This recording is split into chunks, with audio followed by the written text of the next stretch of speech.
Halo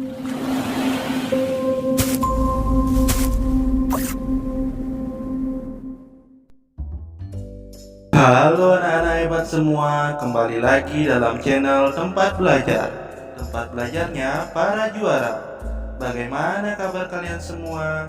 Semoga dimanapun kalian berada, kalian selalu sehat, tetap ceria, dan masih semangat belajar tentunya. Nah anak-anak hebat semua, sebelum kita lanjut ke pelajaran kita kali ini, jangan lupa di subscribe dulu ya, agar anak-anak tidak ketinggalan video-video terbaru dari channel Tempat Belajar. Halo anak-anak semua, kali ini kita akan belajar mata pelajaran IPAS kelas 4 pada bab 5, cerita tentang daerahku, pada topik B, daerahku dan kekayaan alamnya. Halaman 138 sampai 141. Disimak baik-baik ya anak-anak, agar anak-anak lebih memahami materi kita pada kali ini. Nah, jadi anak-anak semua, adapun tujuan pembelajaran kita pada kali ini, yang pertama, peserta didik dapat menyebutkan kekayaan alam yang ada di daerah tempat tinggalnya. Yang kedua, peserta didik dapat mengorelasikan pengaruh geografis dengan kekayaan alam di daerah tempat tinggalnya. Yang ketiga, peserta didik dapat menyebutkan cara yang bijak untuk memanfaatkan kekayaan alam di daerah tempat tinggalnya. Nah, anak-anak semua, sebelum kita memasuki materi, marilah kita pahami pertanyaan-pertanyaan berikut ini. Pertanyaan yang pertama, apa saja kekayaan alam di daerah tempat tinggalku? Yang kedua, bagaimana pengaruh geografis daerah tempat tinggalku terhadap kekayaan alamnya? Yang ketiga, bagaimana cara bijak untuk memanfaatkan kekayaan alam di daerah tempat tinggalku? Nah, untuk menjawab pertanyaan-pertanyaan ini, marilah kita lanjut ke materi kita agar anak-anak lebih memahaminya. Nah, anak-anak semua, anak-anak coba perhatikan gambar dialog berikut ini. Pasar ini unik ya. Semua yang dijual di sini asli daerah sini loh. Dan karena dekat juga dengan gunung, daerah kita mudah juga mendapatkan berbagai macam hasil pertanian dan perkebunan. Tahukah kalian bahwa setiap daerah di Indonesia memiliki ragam bentang alam yang berbeda-beda?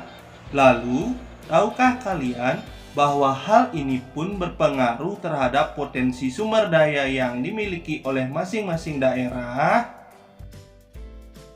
Kabupaten Bima misalnya, memiliki bentang alam yang terdiri dari dataran tinggi, dataran rendah, dan beberapa daerahnya berbatasan langsung dengan lautan. Curah hujan yang rendah juga.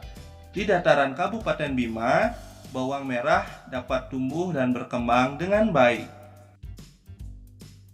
Bambu juga termasuk sumber daya alam yang banyak dimanfaatkan.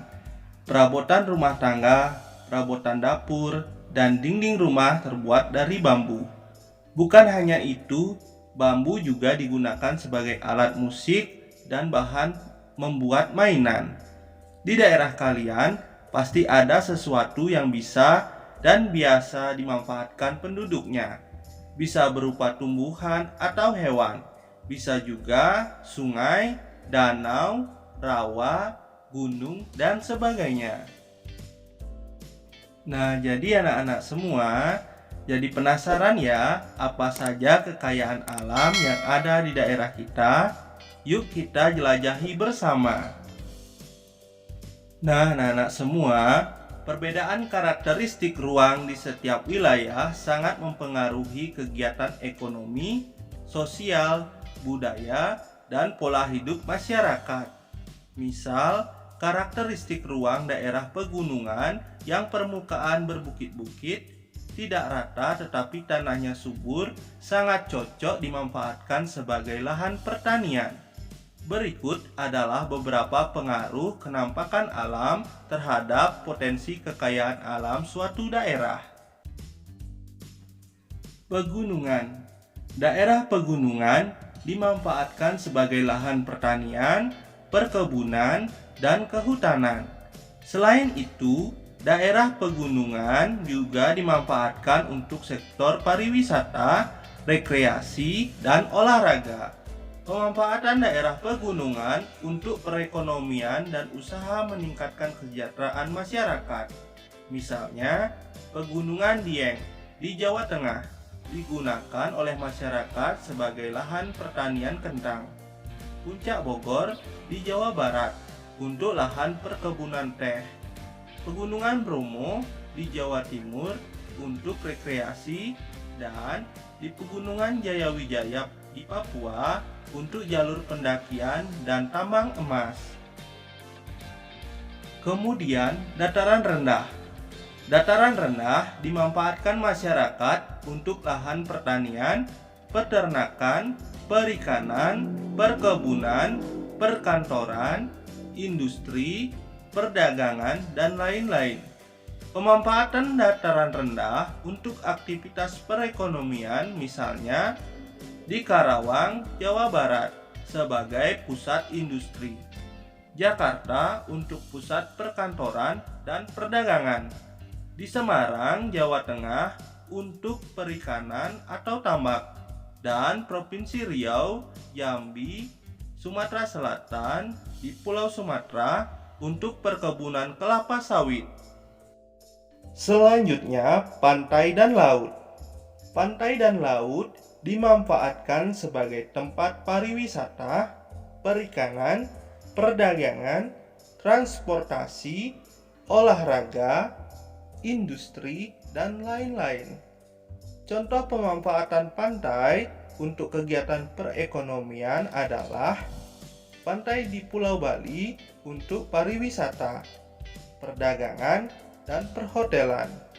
Pantai di selatan Pulau Jawa di Kebumen menghasilkan sarang burung walet. Pantai di wilayah Pantura, Jawa, tepatnya di Indramayu, Cirebon, Brebes, Tegal, untuk perikanan tambak dan air payau. Contoh pemanfaatan wilayah laut misalnya, Selat Bali sebagai jalur transportasi masyarakat dari Pulau Jawa ke Pulau Bali. Laut di Kepulauan Natuna di Kepulauan Riau untuk pertambangan minyak bumi dan lain-lain. Kemudian sungai. Sungai digunakan masyarakat sebagai jalur transportasi, perdagangan, perikanan, olahraga, irigasi, dan PLTA. Pemanfaatan sungai di Indonesia, misalnya di Sungai Kapuas, Kalimantan Barat sebagai jalur transportasi. Di Sungai Musi, Sumatera Selatan untuk perdagangan. Sungai Opak untuk wahana olahraga. Dan di Sungai Begawan Solo untuk irigasi dan lain-lain. Selanjutnya, danau dan waduk. Danau dan waduk dimanfaatkan untuk perikanan, pariwisata, olahraga, irigasi, PLTA. Pemanfaatan danau dan waduk di Indonesia antara lain Danau Toba di Sumatera Utara untuk pariwisata dan irigasi, Waduk Jatiluhur di Jawa Barat untuk PLTA, Waduk Gajah Mungkur di Jawa Tengah untuk sarana irigasi. Nah, semua, mari kita refleksikan dengan menjawabi pertanyaan-pertanyaan berikut.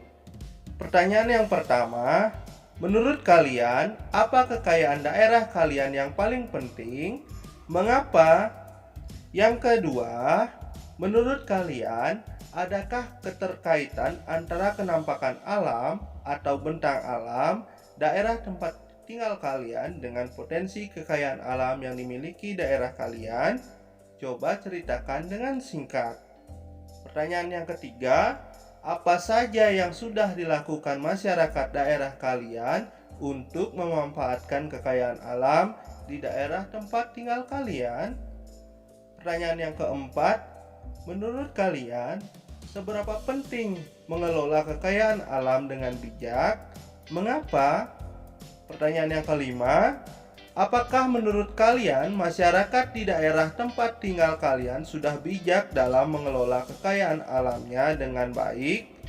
Pertanyaan yang keenam, menurut kalian apa hal yang dapat diupayakan untuk menjaga kelestarian kekayaan alam yang dimiliki daerah kalian hingga dapat terus dinikmati oleh generasi berikutnya? Nah, anak-anak semua, mari sekarang kita jawabi pertanyaan-pertanyaan tadi secara bersama-sama.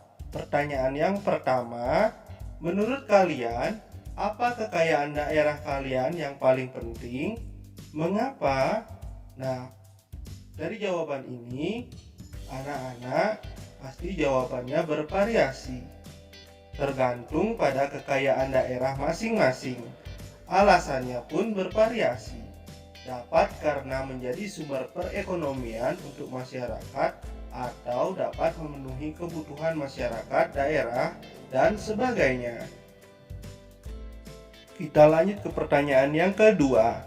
Menurut kalian, adakah keterkaitan antara kenampakan alam atau bentang alam daerah tempat tinggalmu dengan potensi kekayaan alam yang dimiliki daerah kalian? Coba ceritakan dengan singkat. Ya, jawabannya adalah pasti ada. Ceritanya akan bervariasi anak-anak menurut keadaan tempat daerah kalian. Namun intinya adalah bentang alam sangat berkaitan erat dengan ketersediaan kekayaan alam yang ada di sana. Kita lanjut ke soal nomor 3. Apa saja yang sudah dilakukan masyarakat daerah kalian untuk memanfaatkan kekayaan alam di daerah tempat tinggal kalian? Nah, jadi ya anak-anak semua, jawaban pada soal nomor 3 kali ini pastinya bervariasi, tergantung dari daerah tempat kalian masing-masing. Kita lanjut ke soal nomor 4. Menurut kalian, seberapa penting pengelola kekayaan alam dengan bijak? Mengapa? Nah, jadi anak-anak sangat penting supaya kekayaan alam dapat termanfaatkan dengan baik, tetap terjaga ketersediaannya dan juga kualitasnya. Kita lanjut ke pertanyaan nomor 5. Apakah menurut kalian masyarakat di daerah tempat tinggalmu sudah bijak dalam mengelola kekayaan alamnya dengan baik? Nah, anak-anak semua, pastinya jawaban dari soal nomor 5 kali ini bervariasi. Itu merupakan pertanyaan yang sesuai dengan daerah tempat tinggal kalian masing-masing. Nah, anak-anak coba bisa perhatikan bagaimana masyarakat di daerah tempat tinggalmu sudah bijak dalam mengelola kekayaan alam. Kita lanjut ke soal nomor 6. Menurut kalian, apa hal yang dapat diupayakan untuk menjaga kelestarian kekayaan alam yang dimiliki daerahmu hingga dapat terus dinikmati oleh generasi berikutnya? Nah, anak-anak, jawabannya pasti bervariasi. Namun, intinya adalah memanfaatkan dengan bijak, tidak serakah dalam menggunakannya. Jawaban dapat dikembangkan sesuai kekayaan alam yang ada di daerah kalian. Nah, jadi anak-anak hebat semua, Indonesia memiliki beragam jenis biji kopi. Ada kopi Aceh Gayo, kopi Toraja, kopi Papua Wamena, kopi Kintamani Bali, kopi Flores Bajawa, kopi Java, Ijen Raung, kopi Rangsang, Meranti Riau, dan masih banyak lagi.